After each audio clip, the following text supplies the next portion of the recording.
આજે તો ચિરાગ રાજસ્થાન ભાગી ગયો. જય શ્રી રામ. આપની પલુ ને પલુ જલુના નવા વિડીયોમાં બધાનું હાર્દિક હાર્દિક સ્વાગત છે. સાંજે સ્કૂલથી છૂટી સીધી ગાડી વહેતી ચિરાગની સ્કૂલ સાઈડ વહેતી, કારણ કે ચિરાગ જાય છે રાજસ્થાન ફરવા. ચિરાગને આપણે નાસ્તો આપી દીધો ને ચિરાગ મહિનો એની બેગમાં ભરવા બધા ફ્રેન્ડ જોડે જવાનો હતો, તો એને સ્કૂલ બાજુ જામો પડી ગયો હતો. ત્યાં તો આપણે બહાર નીકળ્યા તો આપણે નાના નાના સબસ્ક્રાઈબર ભેગા થઈ ગયા, એ આપણા વિડીયો જોતા હતા.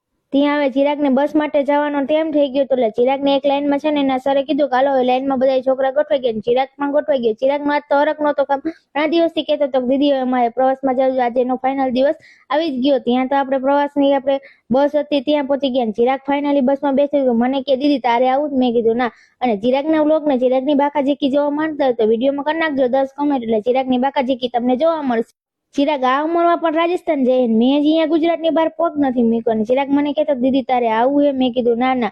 અને હું સ્કૂલમાં હતી ને તે એક જ પ્રવાસમાં ગઈ. તમે સ્કૂલમાં ભણતા ત્યારે કેટલા પ્રવાસમાં ગયા જરા કમેન્ટ કરીને કહી દીધું. ત્યાં તો આપણે પેટ પૂજન હજી બધું ઓર્ડર કરેલું આવે નહીં ને, ત્યાં તો પતિદેવ બાકાજીકી બોલાવવાનું ચાલુ કર્યું. ફાઇનલી આપણી પેટ પૂજા થઈ ગઈ હતી ને હવે ચડાવવાનો તો આપણે પાનનો કાંટો. ઘણા સમયથી આપણે પાન નહોતું ખાધું, એટલે આપણે તો પાનનો ટેસ્ટ પણ ભૂલી ગયા હતા ને આપણે ગરમા ગરમ પાનનો ઓર્ડર દઈ દીધો ને આપણું પાન આવી ગયું. ફાઇનલી આપણે પાન ખાઈને પારોની પેટ પૂજા કરવા જવાનું નક્કી કરીને ઘણા સમયથી આપણે પારોની પેટ પૂજા નહોતી કરી, એ આપણે અઠવાડિયે એક વખત જ કરે.